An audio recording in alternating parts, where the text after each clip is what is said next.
I'm Camela Garcia, 23 years old, isang secretary at may sideline bilang tagapayo. Tagapayo ng mga sawi sa pag-ibig. Pagka-graduate ko pa lang ay sumubok na agad akong pumasok sa isang kumpanya, and pinalad naman, kaya heto 3 years na akong secretary ni Sir Ellis Caruso na best friend ko. Camela, andyan ba si Sir? Si Beth HR ng kumpanya. Oo meron, sagot ko. Pasok na ako ah. Tumango ako, pinagpatuloy ko na ang trabaho ko. Gandaan dyan si Sir. Si Laura, head ng accounting. Oo, kausap si Beth, tumango siya. Pasok ako ah, kumunat ang noo ko. Patapusin mo muna si Beth para mas okay, sagot ko. Wag na, same din lang, kaya pasok na ako ah. Hindi pa ako sumasang-ayon ay pumasok na siya, anong meron at andito ang HR at accounting. Shincheck ko ang schedule ni Ellis, magkakaroon siya ng meeting within an hour. Kumatok ako sa pintuan niya at pumasok, naabutan ko sila na busy. Sir remind ko lang kayo, na may meeting kayo with an hour po, sumimangot siya. Camela naman, ang dami kong trabaho tapos may meeting pa, sagot niya, tinignan ako nila Beth at Laura. Mag-resign ka as CEO para wala kang trabaho, sagot ko, natawa sila Beth at Laura. Sabay na lang tayo mag-lunch, para makipag-meeting ako, tiningnan ko siya ng blanco. Camela sige na, antong hininga ako, sige kasama sila, turo ko kila Beth at Laura nang umiti. Okay, treat mo, ang yaman-yaman niya pero kuripot. Umalis na lang ako, at hindi na siya sinagot, ayaw niyang maging formal ako sa kanya, pero minsan ginagawa ko iyon lalo na pag may kasama siya, pero pag tumatagal ang usapan nag-iiba na, kaya nai-issue kami lagi na may something. Nakipag-meeting na siya. Nasa gilid niya lang ako para mag-take notes. Napaka-ulyanin kasi ni Ellis, kumbaga kaka-meeting nyo lang naman, tapos mamaya nakalimutan niya na, kaya heto ako to the rescue lagi. Sir may darating na mag-inspect ng factory natin, katatapos lang ng meeting niya. Wala naman tayong problema sa factory natin, kaya kahit araw-araw silang mag-inspect ay okay lang, sagot niya. Kahit na Ellis, mas okay na ikaw mismo ang mag-double check para safe, kasi mahirap once na may makita silang mali, huminto siya at nilingon ako. Okay pero sabay tayo mag-dinner, kumunat ang noo ko. Sumusobra ka na, pumayag na ako sa lunch, tapos dinner naman. Lahat na lang may kapalit Ellis. Ngumiti siya. Sige na, kahit ngayong araw lang, hinawakan niya yung kamay ko. Okay sige, niyakap niya ako, heto na naman siya nagiging clingy. Ellis, machi-chismis na naman tayo neto. Mapapasugod na naman ang mama mo niyan, noon kasi may nakarating sa kanya na balita, na may issue si Ellis, kaya napasugod at tinatanong kung sino, at may kung ano-ano pang tinatanong, hanggang clean arrow ko sa kanya. Okay naman kay mama, kumalas na ako sa yakap niya. Mag-girlfriend ka na nga, para hindi ako yung nilalambing mo, just ko Ellis paano pa ako magkakajowa niyan, sinaman niya ako ng tingin. Dadaan muna sila sa akin bago mo sagutin, natawa ako. So pag ikaw dadaan muna sila sa akin. Tumango siya, napapailing na lang ako at iniwan na siya. Natapos ang araw na sobrang nakakapagod, walang ginawa si Ellis kundi mangulit, at magkwento ng kung ano-ano. Natapos na akong mag-retouch, nasakto naman na lumabas si Ellis, pero bakit naman ganito ang ayos niya? Palit ka ng damit, heto binigay sa akin yung paper bag. Ellis, dinner lang naman tayo, bakit magpapalit pa ng damit? Sige na, special dinner ta, inirapan ko na lang at kinuha yung paper bag, at pumunta sa CR para magpalit, tiningnan ko yung isusuot ko. Isang simpleng dress na abot tuhod, sinuot ko na at lumabas na sa CR. Ang ganda ng best friend ko bungad niya.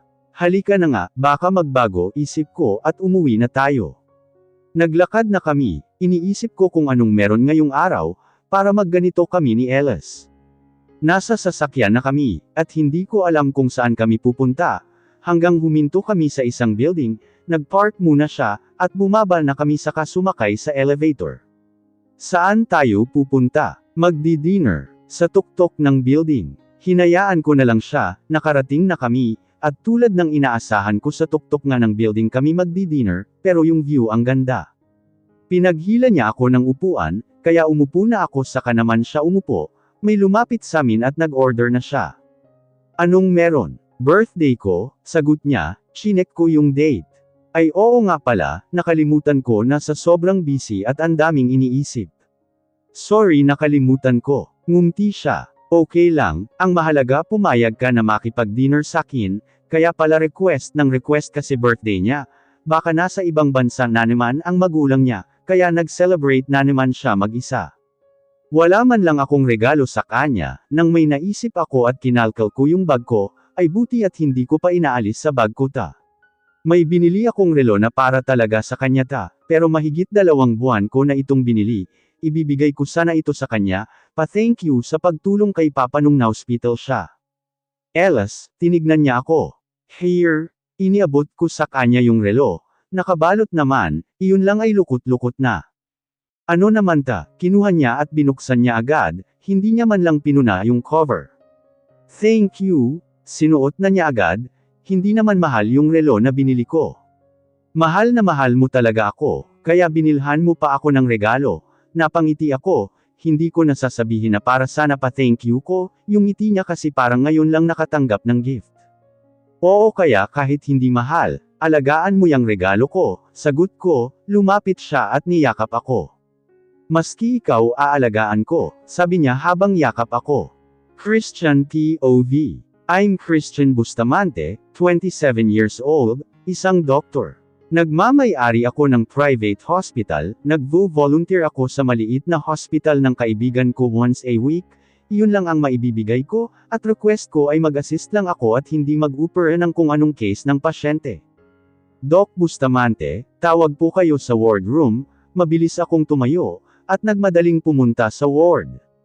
Chinek ko yung pasyente na tulog, meron siyang tumor sa ulo na kailangan alisin. Hindi naman cancerous, pero mahihirapan itong maalis. Asan yung pamilya ng pasyente? Tanong ko sa nurse. At hinarap ko yung pamilya. Nasa labas po, lumabas ako. Family of Mr. Garcia. May nagtaas ng kamay, isang babae. Come with me. Naglakad ako papuntang office ko, sumunod naman siya. Sit down Miss Camela, sagot niya. Okay, sit down Miss Camela. About sa case ni Mr. Garcia, need na alisin ang tumor sa ulo niya. Pero kasi po kakaalis lang ng tumor sa ulo niya last 2 months, tapos po may tumor po ulit. Tanong niya. Maybe hindi nakita ng doktor na may iba pa siyang tumor, mas okay na alisin agad, kaysa lumaki at maging cancerous, pero pag naagapan naman na alisin much better, iyon lang ay mahihirapan alisin. Kumunot ang noo niya. Kung kaya nyo naman pong alisin, umiling ako. Hindi ako ang in charge sa ama mo, volunteer lang ako dito, every once a week, pero kung gusto mo na ako ang magsasagawa. You have to transfer Mr. Garcia at my hospital, private hospital at only rich person can afford, napaawang ang labi niya. May doktor naman na pwedeng mag-opera sa papa ko dito, kaya kung willing kang i-risk ang buhay ng papa mo why not, pinutol ko na agad ang sasabihin niya.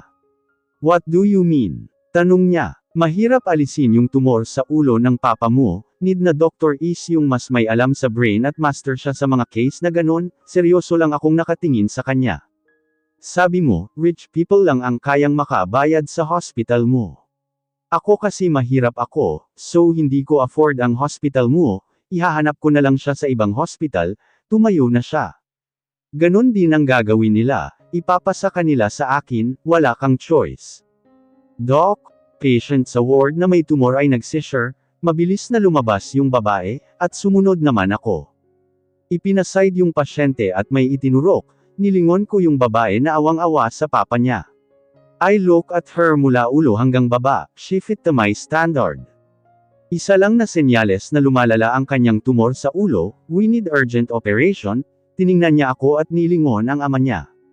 Come to my office when you're decided already. Umalis na ako at pumunta sa office ko, chinek ang oras.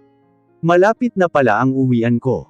Pero napapaisip ako sa babae, pwede ko siyang bigyan ng ibang choice para makabayad sa akin.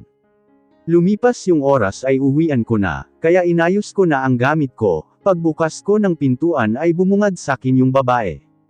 May problema, nakatingin lang sakin. Baka pwede hulugan ko na lang yung pangbayad ko, basta operahan mo lang ang papa ko, pakiusap niya. I have much better idea, what if maging asawa kita, nanlaki ang mata niya. You have only two choices, either money or be my wife, dugtong ko pa. Hindi makatarungan ta, sa pilitang kasal ang ginagawa mo, sagot niya. Siguro ganun na nga, pero kung may pera ka naman, I'm willing to operate as soon as possible, ngiti kong sabi, nilampasan ko siya. Okay, sige na, huminto ako sa paglalakad at nilingon siya. Ipapalipat ko na siya sa hospital ko, at ako na ang bahala sa kanya. Here, puntahan mo na lang siya dito bukas. May ibinigay akong card sa kanya, at inabot niya saka ako tumalikod.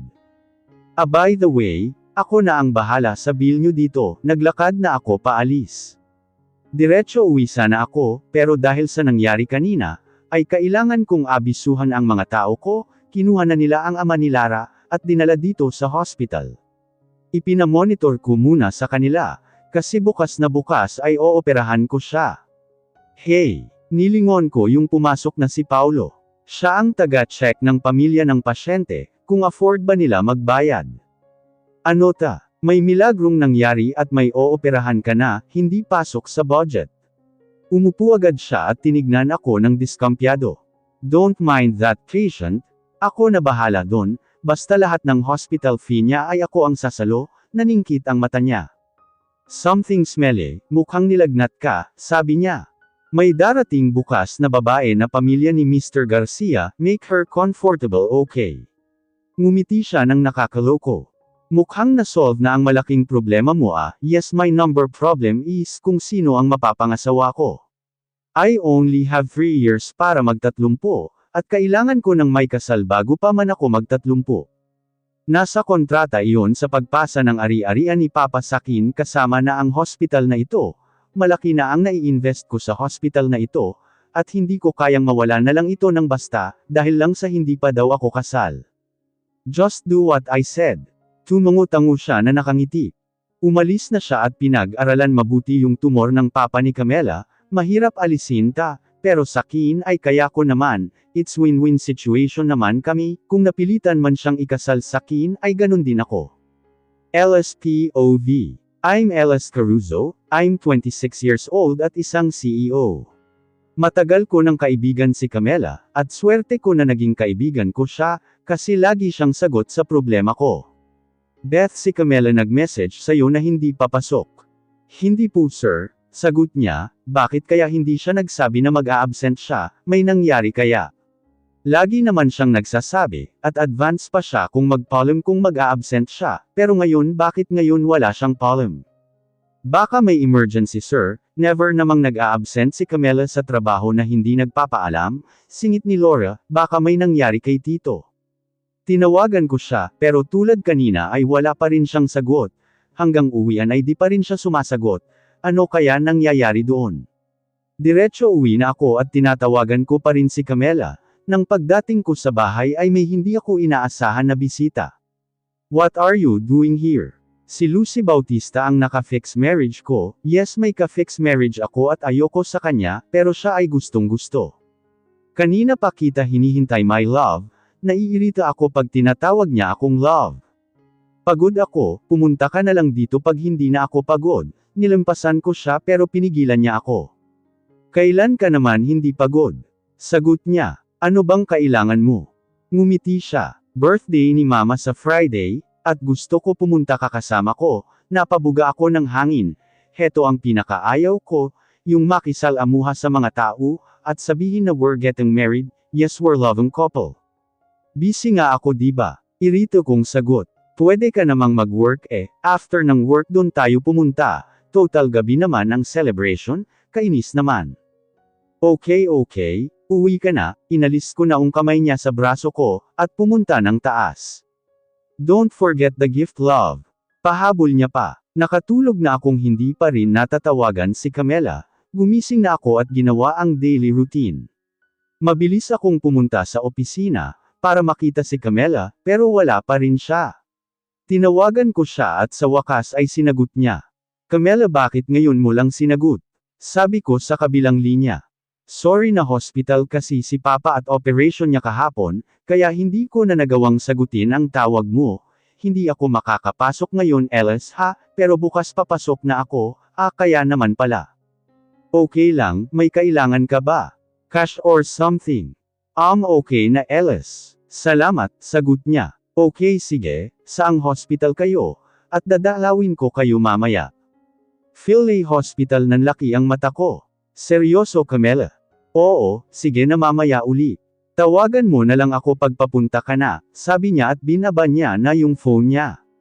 Yung hospital kung saan sila ay isa sa pinakamahal, kaya tinanong ko pa kung seryoso siya, tapusin ko na lang yung trabaho ko ng maaga, para makapunta na doon. Maaga ako natapos, kaya mabilis akong pumunta sa Philae Hospital. Dumaan lang muna ako ng prutas bago pumunta doon. Tinanong ko kung anong room si Mr. Garcia, at kailangan pa daw ng pass para papasukin ako, kaya tinawagan ko si Camilla para puntahan ako. Any concern? Nilingon ko yung nagsalita. Sir, may bisita kasi si Mr. Garcia wala po siyang pass. Sabi ng front desk. Ano ka ng pasyente? Tanong nung lalaki. Kaibigan ako ng anak niya, sagot ko. Ellis, sa wakas nakita ko na din si Camilla, lumapit ako at niyakap siya. Oh hindi ako updated ha, sino siya? Sabi niya kay Camilla, para mapakunot ako. Si Ellis best friend ko, at siya din ang tumulong kay Papa nung una niyang operation, sagot ni Camilla. Tara na Ellis, sabi niya sa akin, nauna na siyang naglakad, at nilingon ko muna yung lalaki na masama ang tingin kay Camilla. Sino siya? Tanong ko. Hindi ko kilala, doktor siya ni Papa yun lang ang alam ko, sagot niya. Camilla may hindi ka ba sinasabi? Hindi siya umimik at pumasok na sa kwarto, maayos yung kwarto at high class talaga, kaya mahal ang bayad. Salamat pala sa prutas, sabi niya, nginitian ko naman siya.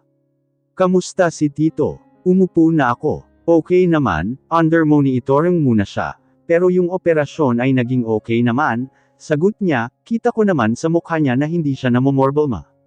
Camilla about sa fee ng hospital magsabi ka. Ellis malaki na yung itinulong mo sa amin, at sobra-sobra na iyon, inaalala ko lang kasi yung laki ng bill nila, lalo na't andito sila sa hospital na ito. Magsasalita pa sana ako, ay pumasok yung doktor ni Tito, parang familiar siya, pero hindi ko lang maalala kung saan ko nakita. Camilla magkaibigan tayo, kaya okay lang kung ako ang gagastos kay Tito.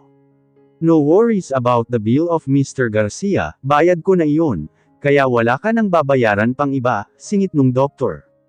Excuse me, sino ka ba? Christian Bustamante, naalala ko na siya, yung nasa newspaper na may-ari ng mamahaling hospital, kaya pala pamilyar sa akin. And you're Ellis Caruso the CEO, kilala niya pala ako. Yes. Nice to meet you Mr. Bustamante, lumapit ako at nakipagkamay, tinanggap naman niya. Salamat sa pagtulong sa kaibigan ko, dugtong ko pa. You're welcome, wala naman sakin na tulungan ang mapapangasawa ko, hindi ako agad nakareact doon, at nilingon ko pa si Camilla. What? Hindi ako makapaniwala sa narinig. Camilla can explain to you, but for now I'm going to leave. Kasi may aasikasuhin pa ako. Naglakad na siya paalis, at nilingon ko uli si Camilla.